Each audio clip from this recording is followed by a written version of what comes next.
Lorsqu'on est dans une parcelle où la résistance se développe et qu'on en a la preuve, c'est-à-dire qu'on l'a vérifié par une analyse, évidemment, si l'agriculteur continue à pratiquer la même culture dans les mêmes conditions avec le même herbicide, le taux de résistant ne peut qu'augmenter et envahir toute la parcelle.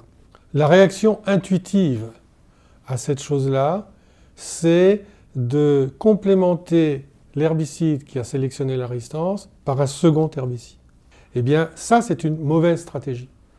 Un agriculteur applique un herbicide et pendant plusieurs années, c'est parfait.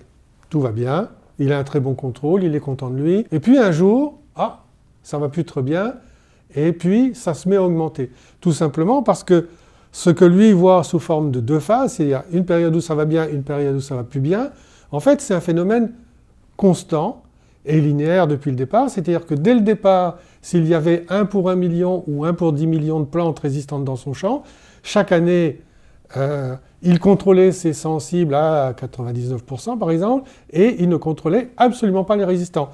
Les sensibles étaient stabilisés, les résistants montaient, jusqu'au moment où les résistants dépassent. Là, qu'est-ce qu'on lui propose? On lui propose de rajouter un autre produit. Et donc, du coup, ce que l'on a, c'est cette fois stabilisation des résistants, mais chute des sensibles. Et donc, là, on se retrouve décalé dans la même situation qu'au départ. C'est-à-dire, on a des plantes qui sont contrôlées par un herbicide. Et si effectivement on a 1 pour 1 million ou 1 pour 10 millions de résistants à ce deuxième herbicide, eh bien, petit à petit, il va monter, et au bout de quelques temps, il va apparaître, et on sera embêté. Et là, on ne pourra plus mettre ni A ni B.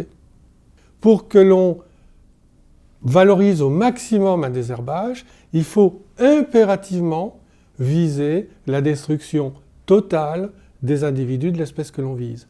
Je n'ai pas dit la dose homologuée, parce que comme un herbicide peut détruire plusieurs espèces différentes et qu'elles n'ont pas toutes le même niveau de sensibilité, pour certaines espèces, il faudra que je mette la dose homologuée pour être sûr de bien les contrôler. Pour d'autres, je peux me contenter, pour un produit donné dans une culture donnée, d'une dose plus réduite. Mais ce qu'il faut absolument viser, c'est la destruction de tout ce qui est présent. Parce que tout ce que je vais laisser passer, ça risque d'être le problème des années après. Si dans une région donnée, je fais toujours la même chose, toujours la même culture, toujours les mêmes travaux, toujours aux mêmes dates, application toujours du même herbicide, eh bien je définis des conditions qui sont hautement prévisibles.